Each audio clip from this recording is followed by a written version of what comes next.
Cinéma. Écran de l'infini sur lequel se projettent les rêves et les cauchemars. Leur mission, vous faire découvrir des films oubliés, vous faire poser le pied sur des genres plus ou moins inconnus, et au mépris de votre santé mentale, vous faire avancer vers des contrées nanardesques. Le seul hic, c'est qu'ils ne le savent pas encore. Voici leur émission.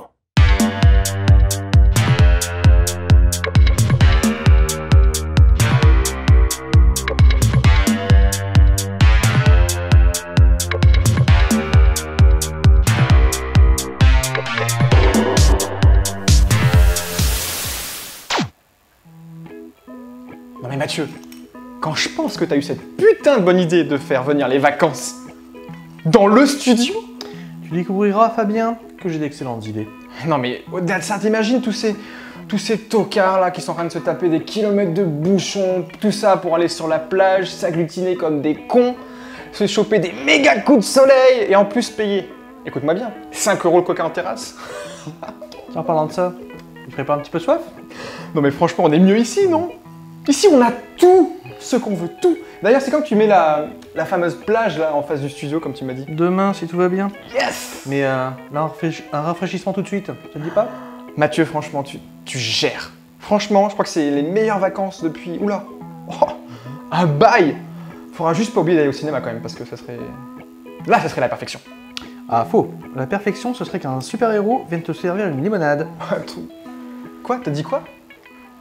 Qu'un super-héros vienne te servir une limonade. Oh ouais, t'imagines, ça serait énorme!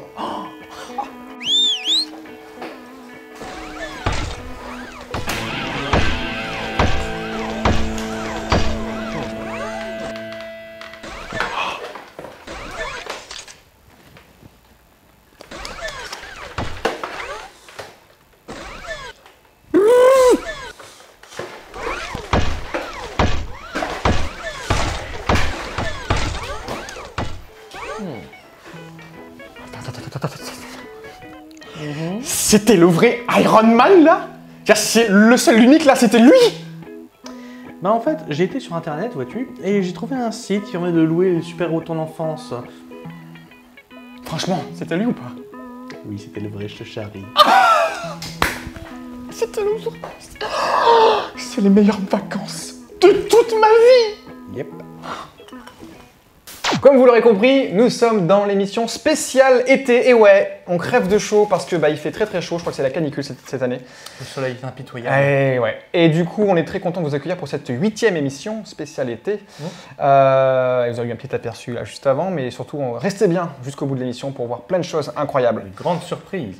Et donc du coup, nous allons parler de films de super-héros, Mathieu. Effectivement, c'est un sujet qui n'est pas... C'est sorti du chapeau, mais là justement c'est le plaisir, c'est l'été, on fait ce qu'on veut après Voilà, tout, entre deux glaces. On voulait faire ce qu'on voulait, exactement, et je crois qu'on commence. Par ton film. Et ben c'est parti. La sélection de Fabien.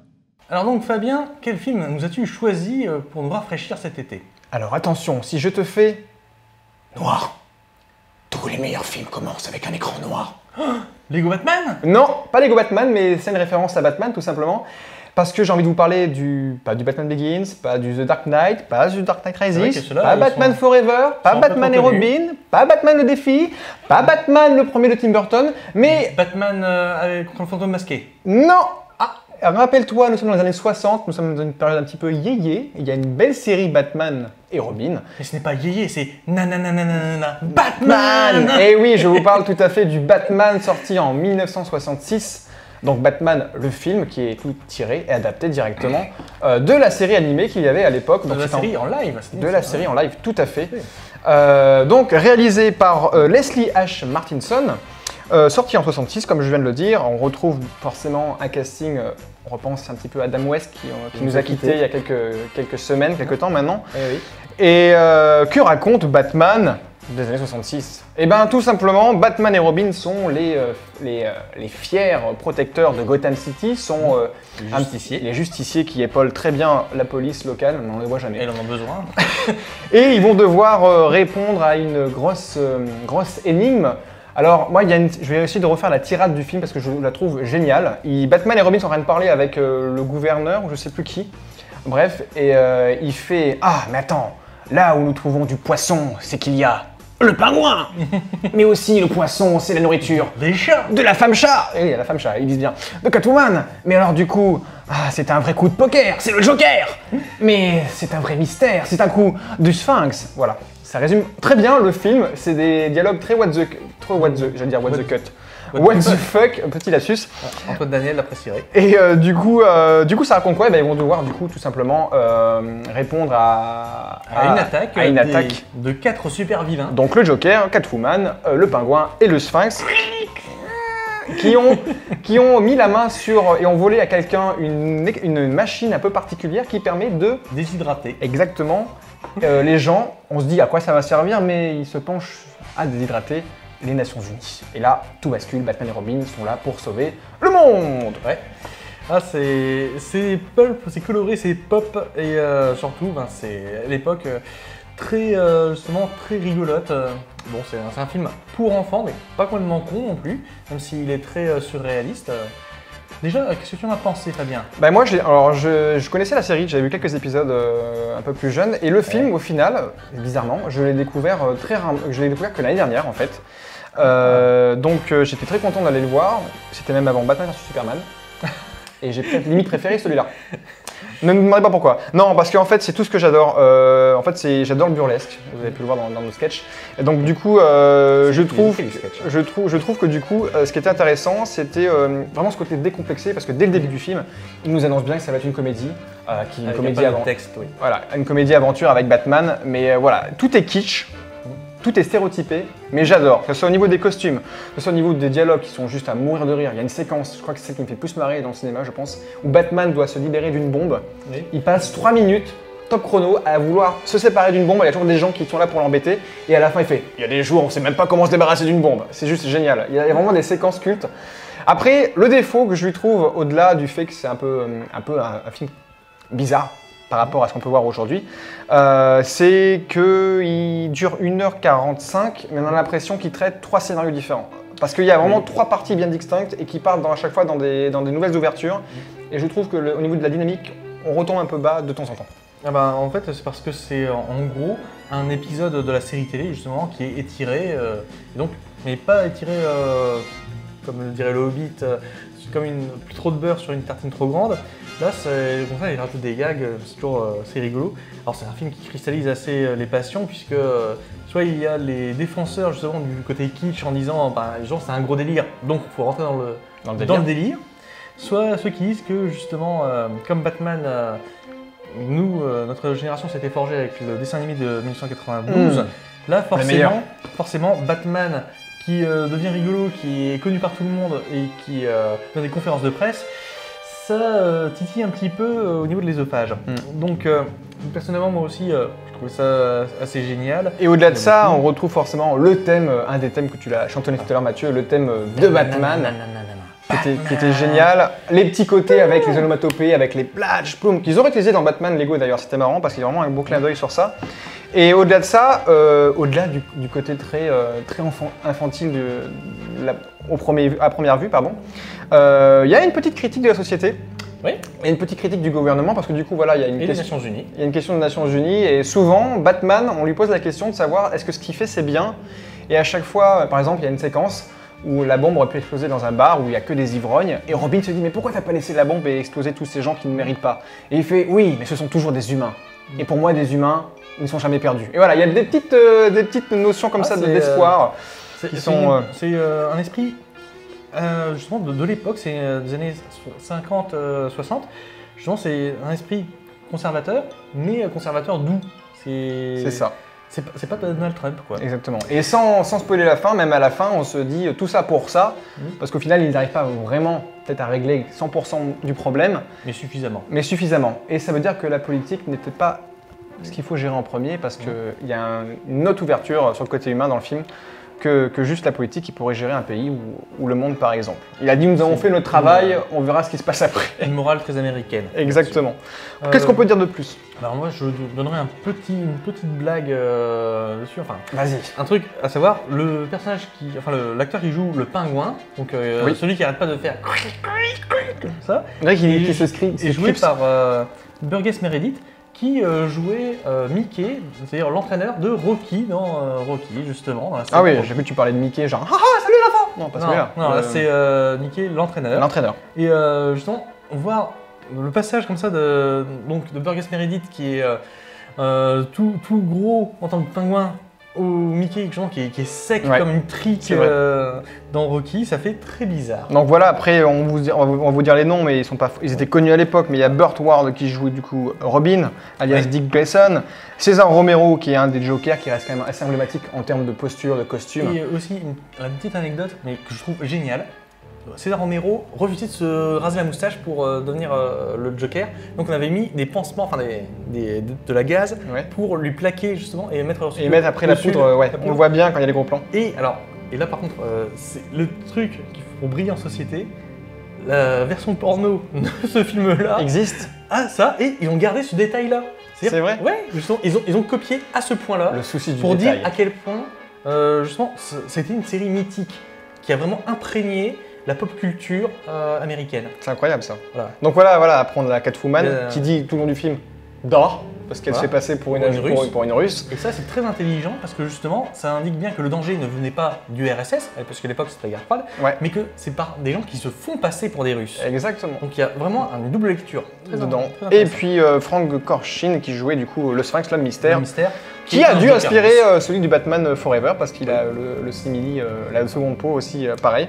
Et donc toi c'était l'homme mystère. Ah mon préféré c'est l'homme mystère, Oui mais l'homme mystère de ce film-là ou Non, tu l'avais pas connu. Je l'avais adapté du Batman et Forever. Qui est pas le pire, il y a pire mais c'est pas loin. Merci Jim Carrey. Bref, ben voilà, je pense qu'on a fait le tour sur ce Batman 66. Si vous l'avez loupé comme moi, il faut pas le rater, il faut le regarder maintenant. Un classique. Et j'ai envie de me faire limite maintenant la série. Je connaissais les extraits mais j'ai envie de me la faire. On peut se la faire. Tu m'offres ça à Noël Mathieu? Peut-être. Cool. Mets ça dans ta wishlist Amazon. Ok, on fait comme ça. Eh ben écoute, on va parler d'un autre super-héros qui vient aussi du fin fond des États-Unis avec ton film Mathieu. Eh oui. Eh ben c'est parti. La sélection de Mathieu. Alors, avant de parler du film que j'ai choisi, il faut savoir que c'est mon 3e choix. Ouais. Et je tiens avant tout à expliquer quels étaient mes premiers choix. Le premier choix, c'était Darna, une adaptation de la Wonder Woman philippine, créée par Mars Ravelo, qui est le Jack Kirby justement des Philippines. C'est un personnage donc, de Wonder Woman. Nous, on a eu le premier film Wonder Woman qui est sorti récemment, en mois de juin justement. Tandis que Darna, depuis 1951, elle a des films. Et elle a une douzaine de films à son actif. Je ne connaissais pas en plus quand tu m'en as parlé. Et malheureusement, c'est pas trouvable sur Internet. Il y a aussi 2 ou 3 séries télé, la dernière datant de 2005. Donc c'est vraiment un personnage très emblématique, justement d'une femme forte. Et c'est pour ça que je voulais le voir. Malheureusement, on n'a pas réussi à en trouver. Donc si quelqu'un a le lien ou qui a réussi à le voir ou vous l'avez en DVD, franchement, ça nous intéresse. Voilà. Ensuite, le deuxième choix, c'était un film que j'ai trouvé sur psychovision.net qui s'appelait Mr. Freedom, qui était un film réalisé par un Américain mais en France, justement. Et il y avait qui dedans déjà? Il y avait alors il y avait Philippe Noiret, il y avait Gainsbourg, il y avait Yves Montand, donc tu vois. Mais il n'y avait aucun sous-titre et comme je ne suis pas bilingue 100%, ça me gênait un petit peu de pas tout comprendre. Mais surtout le truc, c'était déjà en 1968, un film de 1968, Mr. Freedom, c'est une déconstruction des films de super-héros, dans le sens où justement c'est une critique de l'Amérique en montrant un Mr. Freedom qui fait un petit peu comme Mr. Sylvestre dans Les Guignols, il tire partout et qui est con comme un balai. Justement, cet esprit-là existait déjà, c'était avant mai 68, ça a été un film annonciateur. Mais du coup, tu t'es quand même rabattu sur un film qui vaut son petit coup d'œil. Ben oui, justement, et là, c'est encore dans la déconstruction, puisqu'il s'agit de Meteor Man. Meteor Man. C'est un film écrit, réalisé et interprété par Robert Towson, donc, qui est l'histoire d'un homme, d'un professeur, timide, gentil et surtout pas très fort physiquement, qui se prend une météorite sur la gueule en essayant de fuir un gang appelé les Golden Lords. Ah, les Golden Lords, ils font trop marrer. Ah, oui. Et donc, une fois qu'il s'est pris cette météorite, il découvre des super pouvoirs. En particulier, donc, il peut apprendre un livre par cœur pendant 30 secondes. Quand il le touche. Il a une super force, il a une super résistance. Il a un peu les pouvoirs de Superman en fait. Voilà. Parce qu'il peut voir à travers les murs, à travers les vêtements, oui. Voilà. Il peut voir. Un peu de télékinésie. Voilà. Donc là, en fait, c'est l'archétype du super-héros. mais dans un contexte déjà ultra communautaire, puisque c'est un film quasiment que avec des noirs. Quoi? Bah oui. Ça marche comme ça. Il y a Batman du coup dedans? Hein? Il n'y a pas Batman du coup dedans? Non, C'est comme il est, parce que lui il est noir seulement de costume. Je suis arrivé, c'est une blague, mauvaise Je blague, sais. pardon. Mais donc là, c'est une déconstruction dans le sens où c'est une comédie qui pointe pas mal de points des super-héros. Par exemple, l'identité secrète, le fait qu'on ait ou non des admirateurs ou des détracteurs.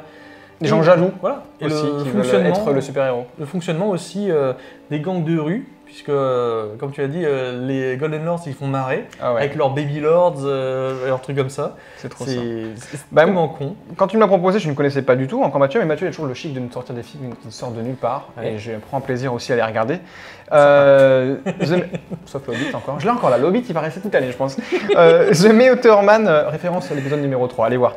The Meteor Man, bah écoute, moi comme je te disais tout à l'heure, je trouve que ça le feel good movie, en lien avec ce qu'on avait l'habitude de voir dans les années 90 du coup. Et je trouve que c'est un petit peu un mélange dans la conception et dans comment on le réceptionne entre The Mask et le flic à Beverly Hills. Je trouve qu'il y a un mélange des deux, le côté un petit peu humour, un peu décontracte, avec des gags plus ou moins visuels. Et voilà, c'est pas un grand film, ça se regarde plus sur TMC un vendredi soir on va dire. Mais il y a des idées, il y a une belle parodie de ce que peut être le super-héros. D'ailleurs, ils les citent très très bien. Ils parlent de Spider-Man, ils parlent de Batman, ils parlent de Superman. Et du coup, voilà, ce qui est sympa, c'est de voir que on arrive à faire des petits films avec un budget peut-être plus restreint. Oui, Les effets spéciaux sont pas si dégueulasses que ça. on sent Je la m'attendais à dizaine pire. de millions de dollars, quoi. Je m'attendais un petit peu à pire. Et ce qui est marrant, c'est que c'est un super-héros qui peut voler, mais qui vole bas parce qu'il a le vertige. Voilà. Je trouvais ça cool. Donc tu le vois rouler à hauteur de voiture sur la route, c'est génial. Il volette. Il volette. Mais alors moi, c'est un film que je connaissais en fait, que j'ai mis du temps à retrouver parce que Tu l'avais c'est oublié. quand j'étais petit que je l'avais vu, et je me suis rendu compte à quel point mes souvenirs étaient meilleurs que le film lui-même. C'est toujours comme ça. C'est pas comme ça. Mais surtout, déjà depuis des années, il y avait certaines scènes dont je me souvenais, ou que j'avais réinventé dans ma tête, et j'avais réinventé mieux que dans ce film, en particulier au niveau de la rythmique et de la façon de présenter des scènes. Parce que malheureusement, ce qui est un peu déplaisant, c'est que c'est un humour assez lourd. Donc c'est un film qui mérite d'être revu, mais malheureusement, Mais c'est potache, c'est vrai que c'est potache. ne durera pas longtemps. C'est ça ce qui est dommage. Ce qui va rester le plus longtemps, à mon avis, ça va être James Earl Jones, c'est-à-dire la voix de Dark Vador en VO, ou bien encore un personnage quand même très imposant, qui ici joue un vieux beau qui essaye des moumoutes comme c'est pas possible. C'est vrai. surréaliste. Non, je trouve qu'ils en ont pas fait des tonnes et je trouve ça plutôt bien dans le costume. Parce que je m'attendais, comme c'est un peu kitsch, Ouais, mais là-dessus, il y a quand même pas mal de. il y a le clin d'œil à parce qu'il y a la plein de costumes qui sont à la essayés. Pretty Woman un petit peu où il essaye plein de costumes. En fait, c'est sa tante ou sa mère, je sais plus mince. C'est sa mère. C'est sa mère hein, qui fait les costumes et même ses parents sont très contents. C'est lui qui lui propose ouais, il faut que tu aies un costume pour que tu ailles sauver les gens parce que c'est un peu un héros malgré lui et il a pas envie de l'être, ce Meteor Man. Encore une déconstruction, c'est Exactement. c'est très malin en fait. Et dans le casting, du coup, il y a du beau monde oui. un petit peu. Enfin, Donc, du beau monde, des gens qu'on connaît un petit peu. Il y a donc Robert Ocean, que malheureusement je ne connais pas beaucoup, mais par exemple, donc on a James Earl Jones, qui a une voix et un acteur vraiment excellent. Il y a Bill Cosby, Oui, qui joue un petit rôle muet, mais surtout il y a Don Cheadle. que vous qui retrouverez joue, dans les, Goldilocks. que vous retrouvez dans les Avengers d'ailleurs. Mais oui, Il joue qui déjà? c'est lui qui joue le faucon. Exactement. Le faucon. Non, pas le faucon, on nous dit non. On nous dit. Il nous War joue Machine. War Machine, War merci. Machine, excusez-moi. Je War confonds. Machine, Iron Man, pourtant on devrait le savoir. Non, mais parce qu'il y a eu deux War Machines, c'est pour ça. Merci, heureusement qu'on a des cadreurs qui sont plus calés que nous au niveau Avenger. Et du coup, voilà, il y a un petit peu de beau monde dans. Parce que Avengers, quand même, ça devient tellement calibré qu'on a du mal à les distinguer. Est-ce que là, au moins, c'est un film, je veux dire, quand tu vois Meteor Man, même si c'est quelque chose de très cliché, tu sais que tu regardes Meteor Man. C'est vrai. Il y a une identité, il y a un élément qui fait que tu peux pas passer outre. Et ouais mec, c'est un peu le flic à Beverly Hills avec Meteor Man quoi. C'est un Mais peu par ça. contre, Non mais je c'est trouve qu'il y a vraiment un avec, petit Eddie côté Murphy. ça, un petit côté, oui c'était une petite parodie plus ou moins bonne d'Eddie Murphy, d'Eddie Murphy. C'est ça. Bah écoute voilà, moi j'ai rien à dire de plus parce qu'on parle d'Avengers. Mais nous je crois qu'on s'est réunis une team un petit peu ce soir. Voilà. Un peu comme les Avengers, je sais pas comment on les appellerait. On l'appellerait la team super-héros ou la team VHS. Team VHS. Et ouais, parce qu'on n'a pas un seul invité ce soir, on en a plusieurs à vous faire découvrir. Et je crois que Iron Man en fait partie. Attention, on se retrouve 3, 2, 1, à tout de suite. L'invité du jour. Et nous voici dans la dernière partie de l'émission. Et Mathieu, c'est le moment de l'invité, bien sûr. Et même des invités, parce qu'on a plusieurs invités. Il y a invités de marque. Il y a plusieurs cosplayers Oui. qui n'attendent que vous et qui nous attendent que nous, peut-être. C'est quoi, Mathieu, un cosplayer? On va pas le révéler tout de suite. Ça va vous sauter aux yeux, parce que vu comment c'est fait, c'est très bien fait. Ça parle de lui-même. Ok, on commence avec le premier, créé par Stan Lee en 1963. C'est un super-héros qui aime le high-tech et l'armement. Il a une santé de fer et n'hésite pas à dépenser sans compter. Bien sûr, je parle d'Iron Man.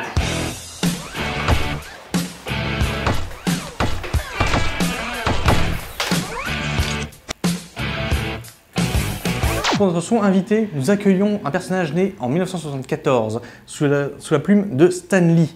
Il aurait pu être l'égérie de Gillette, vu sa proportion à avoir des lames de rasoir au bout des doigts, mais maintenant il a arrêté de se tailler la barbe. Il fait partie des X-Men, c'est Logan, dit Wolverine. Yeah!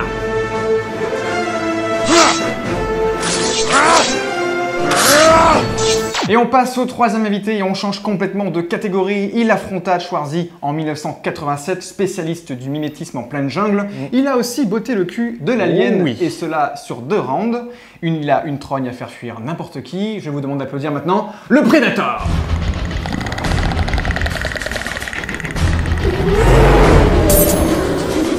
Là d'où il vient, tout le monde le craint. Il ne sort jamais sans sa Lucille, et c'est le chef d'un grand groupe de survivants. Et il fait fuir autant les humains que les zombies. C'est Negan.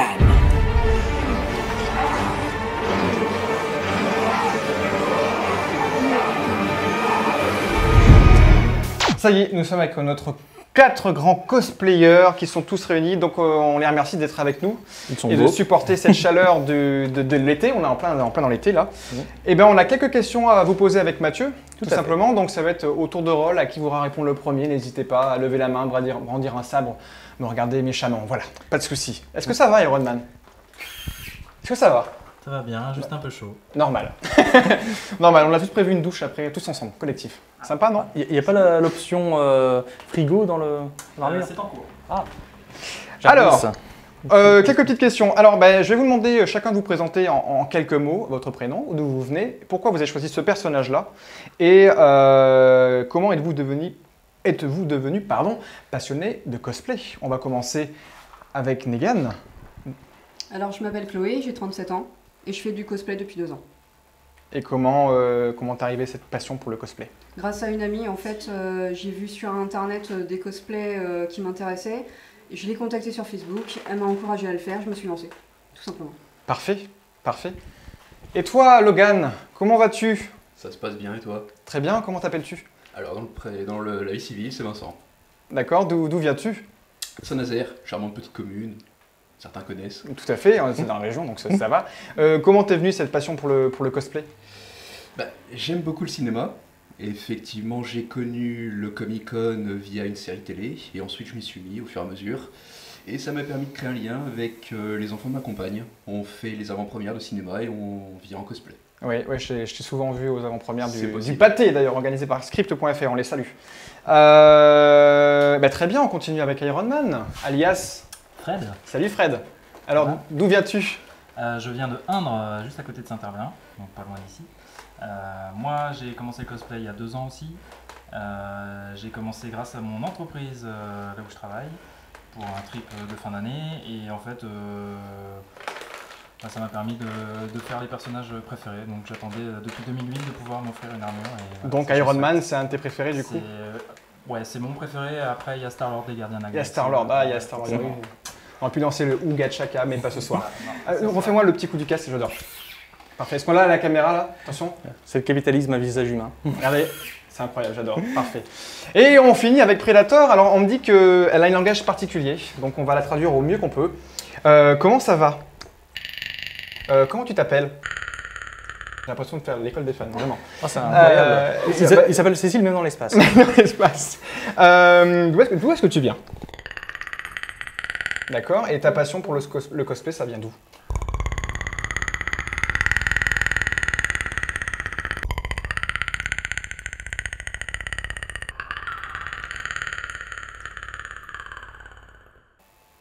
Ok, j'ai tout compris, on va tout traduire à l'oreillette, parfait. C'est vrai qu'en plus des Predators, on n'a pas l'habitude d'en voir beaucoup. Même des aliens, c'est parce que ça demande beaucoup plus de travail. Et aussi parce que c'est un peu plus invisible que le reste des grosses bestioles. Exactement. Bah vas-y Mathieu, enchaîne, qu'on continue. Et bien justement, puisqu'on parle des grosses bestioles qu'on peut croiser dans les conventions, dans les Comic-Con et autres Paris Games Week, aux États-Unis ou au Japon, le cosplay c'est la vie, c'est une école d'art véritablement. En France, ça commence à peine. Est-ce que vous pouvez nous parler du dynamisme de la communauté des cosplayers? Comment ça se goupille? Est-ce qu'il y a beaucoup de contacts, ce genre de choses? Oui, moi je viens d'un secteur qui était lié à la collection de figurines par exemple. Par rapport au cosplay, collectionner les figurines, c'est plutôt rester chez soi avec tout l'argent de ces figurines, donc il n'y a pas vraiment de sociabilisation. Arriver dans le cosplay, on parle avec des gens, on les rencontre, on est fan ou autre des cosplays qu'on rencontre, et il y a beaucoup plus d'échanges sociaux en fait avec ces gens-là. Donc au fur et à mesure des conventions, on crée de plus en plus de groupes et de plus en plus d'échanges, et c'est comme ça qu'on crée de la visibilité pour chaque cosplayer.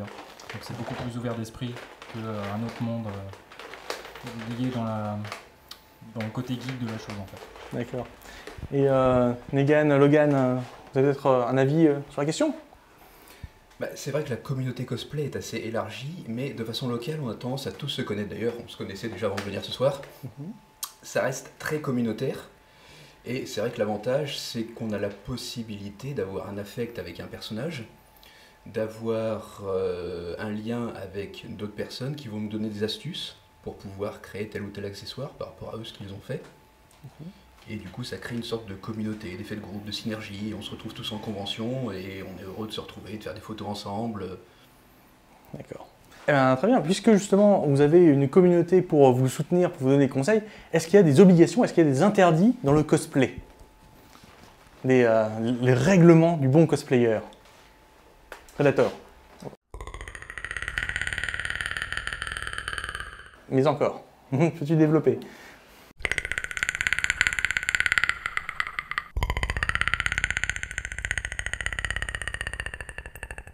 D'accord.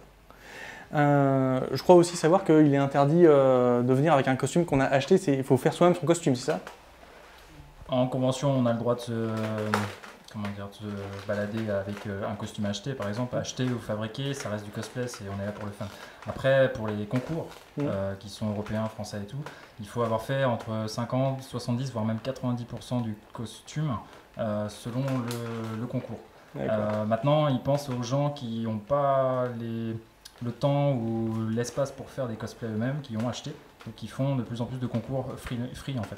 C'est des concours libres, on n'est même pas limité dans le temps par exemple, d'habitude c'est 2 minutes 30. Là on fait ce qu'on veut, c'est un show en fait.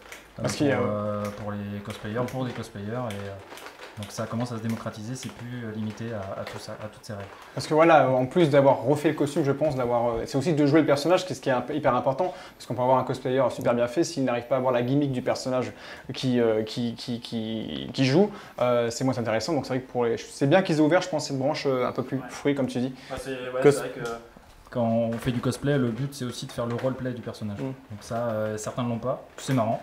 D'un côté, d'autres l'ont carrément, ils sont faits pour ça, donc c'est vrai que là il faut vraiment les mettre sur des scènes pour les gens, pour le public, quoi. Moi j'ai une autre question, est-ce que pour ceux qui ont vraiment fait les costumes, les costumes entièrement, combien de temps vous avez passé à faire vos costumes, ou alors à réfléchir, à trouver quelle chose mettre, quel maquillage utiliser, je sais pas, Logan par exemple?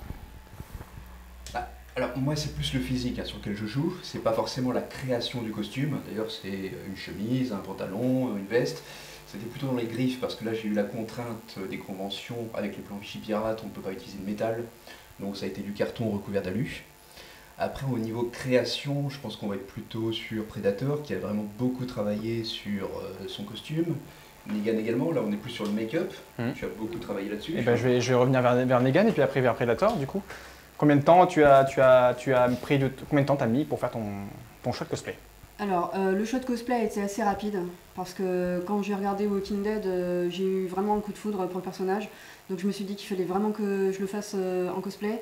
Donc j'ai cherché les matériaux, en fait, je l'ai acheté juste par le blouson, le pantalon, j'ai trouvé une ceinture de munitions, voilà, le gant pareil. Bon, la batte je l'ai customisée. Et puis voilà, après c'est le maquillage qui a pris plus de temps. Il a fallu que je fasse une recherche plus approfondie sur internet. Ensuite que je me maquille, le maquillage il faut compter une bonne heure. Et l'œil, c'est celui de ton frère? Non, c'est celui de la dernière victime. D'accord. Voilà. On sait qui c'est, on ne spoilera pas, bien Bien sûr. sûr, là, c'est encore frais. Et on est tous Negan, bien sûr. Un clin d'œil, voilà.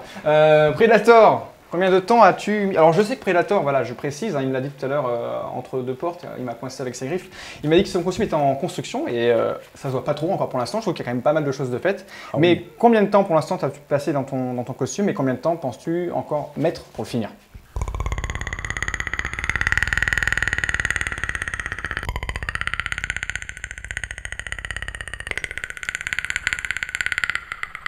Très bien. En tout cas, moi je trouve qu'il est plutôt bien réussi parce que Predator, c'est pas évident et l'effet est là, je trouve. Mais est-ce que vous avez un des meilleurs souvenirs que vous avez pu avoir en convention, un truc qui vous a marqué, j'espère en bien. Quel est votre meilleur souvenir en fait? Bah, je dirais les meilleurs souvenirs, c'est tout simplement ceux qu'on passe avec les autres. Parce qu'on se fait très très vite des amis.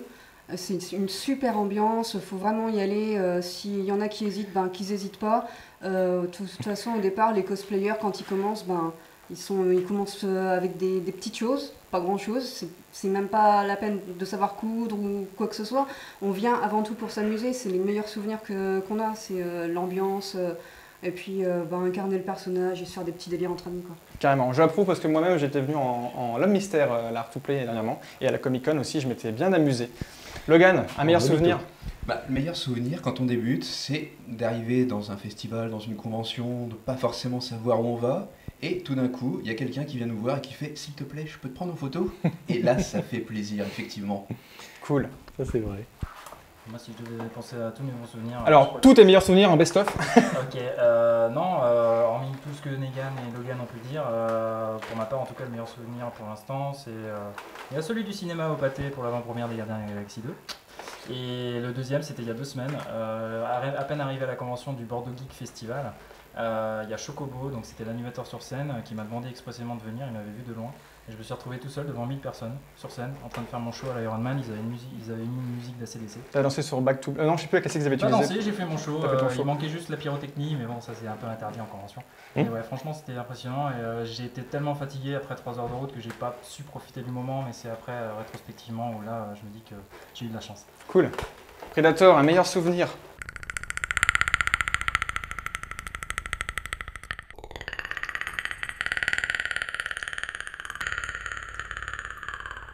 Ok, est-ce que tu as une question subsidiaire, Mathieu? Non, moi j'en ai fait le tour. juste une qui me vient. Est-ce qu'on va vous voir dans des conventions? Donc là, on est en plein milieu de l'été. Est-ce qu'on va vous voir prochainement à la rentrée ou dans l'automne ou dans l'hiver, quelque part? Oui, à Wasabi et puis aussi à Art to Play. Ok. C'est vrai qu'il fait très chaud là en plein été. Ouais. Alors, vous allez pouvoir me retrouver les 21 et 22 octobre au festival Retroplay, un festival de jeux vidéo en rétro gaming, où on aura une partie cosplay, où il y aura un concours de cosplay d'ailleurs, donc venez nombreux. Cool. Ouais, si je dois donner aussi toutes mes dates. Il est hyper booké en fait, Iron Man, c'est incroyable. Télécharge l'agenda. Là, j'ai un photoshooting sur Paris. Après, je suis invité à Japanior. J'ai la Japan Expo début juillet. Après, il y a Wasabi, Art to Play. Le Comic Con de Paris fin de l'année. Le Fact aussi en Belgique. Il y aura le Toulouse Game Show début décembre. Et puis, tout, c'est pas encore fixé. Vous retrouvez toutes ces dates sur leur site et sur leur lien qu'on mettra directement sur le site et dans la description. Et toi, Predator, est-ce qu'on va te voir prochainement?